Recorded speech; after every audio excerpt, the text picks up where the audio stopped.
The only man who ever defeated death was a mortal. No divine power, no magic, no army, just a mind. His name was Sisyphus, and this is how he outplayed the gods. Kings admired him, enemies feared him. Sisyphus believed every problem had an answer. Every secret had a weakness, even the gods themselves. But that belief was his first mistake. He didn't just want to be wise. He wanted to be above the gods. In ancient Greece, Sisyphus ruled the city of Corinth. Under his leadership, the city became wealthy and powerful. Its walls grew stronger. Its influence expanded.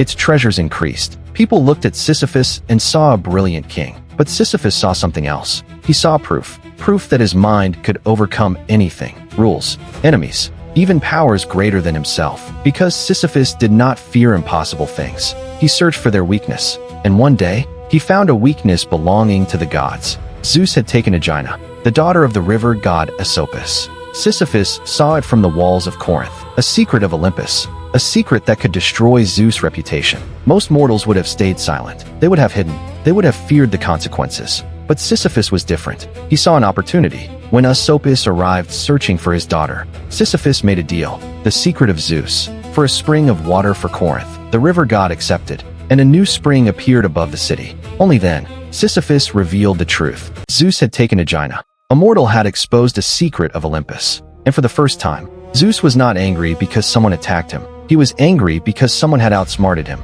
The gods decided Sisyphus needed a punishment, not from a warrior, not from an army, but from something no human could escape. Death. Every human feared death. Kings feared it. Warriors feared it. Even the greatest heroes eventually surrendered to it. Death did not care about wealth. Death did not care about power. Death did not care about intelligence. Everyone eventually faced the same end. But Sisyphus saw something different. He did not see an unstoppable force. He saw a problem, and every problem had a weakness. Zeus sent someone no human could deceive. Thanatos, death itself. When Thanatos arrived in Corinth, he expected fear. He expected a man begging for more time. He expected Sisyphus to accept his fate. But Sisyphus did not run. He welcomed death, not with courage, with curiosity. He looked at the chains Thanatos carried, the chains used to capture souls, and bring them into the underworld.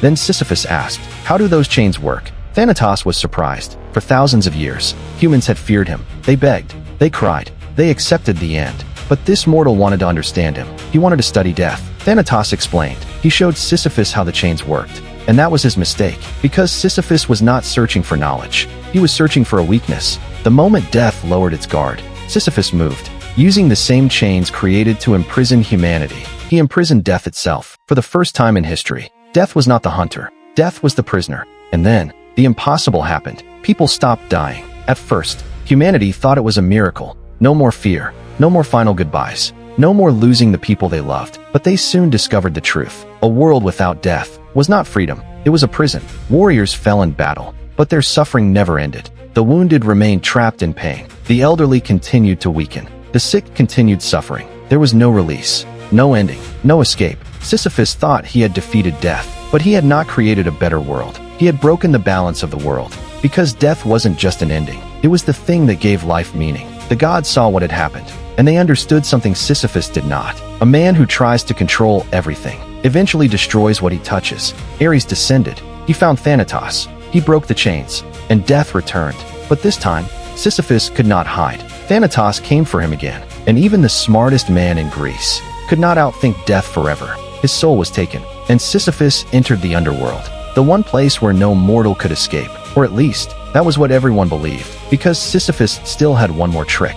Most people believed the underworld was the one place no one could escape. Once a soul entered the realm of the dead, the story was over. No king, no warrior, no hero, no human could return. But Sisyphus had spent his entire life proving one thing. Every rule had a weakness. Every prison had a door. Every impossible situation had a solution. Even death, before his final breath. Sisyphus had already prepared his next move. He gave instructions to his wife. When he died, she was not to perform the proper funeral rituals. No offerings, no ceremonies, no respect given to the dead.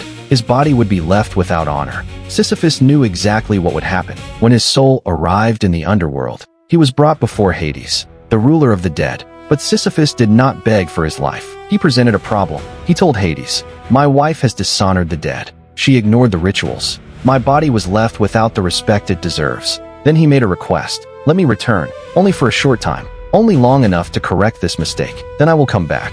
Hades listened. The laws of the underworld mattered. The dead deserved their traditions. So Hades allowed Sisyphus to return. And once again, Sisyphus defeated death. He returned to the world of the living. He felt the sunlight. He walked through the streets of Corinth. He breathed the air of a world he thought he had lost forever. And then, he did what his nature always led him to do.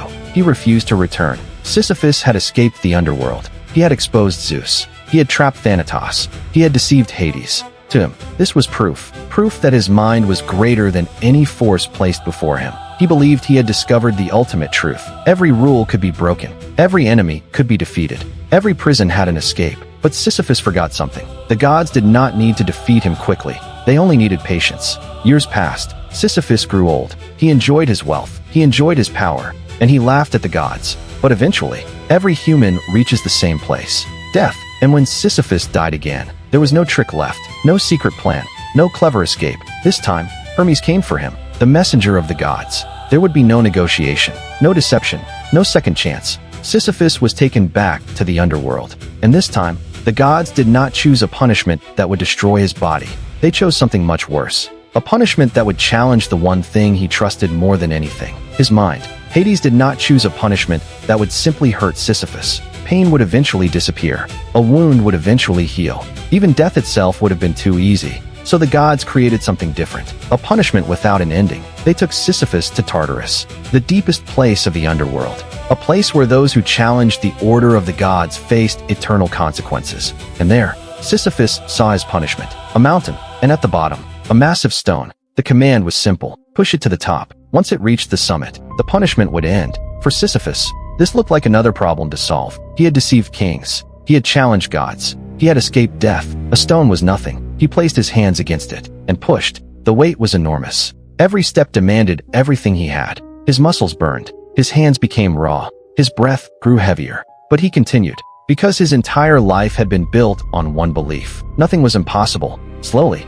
the stone moved higher. The summit came closer. For the first time, it looked like Sisyphus might actually win. The top was within reach. One more step, one final effort. And then, the stone stopped. For a moment, everything became still. And then, it rolled back down. Sisyphus watched as everything disappeared. The effort, the pain, the progress, gone. The stone returned to where it started. And that was when he understood. The punishment wasn't the weight. The punishment was knowing. It would never stay. Every day, he would begin again. Every day, he would push. Every day, he would come close. And every day, he would lose. The man who believed he could defeat every force in existence was trapped by something he could never outsmart. Not a god, not death, not an enemy. A cycle. For thousands of years, Sisyphus pushed, and his name became a symbol of endless struggle. But here's what the gods never understood. They could control his punishment. They could control his body. They could force him to push that stone forever. But they could never control how he faced it. His mind. His choice.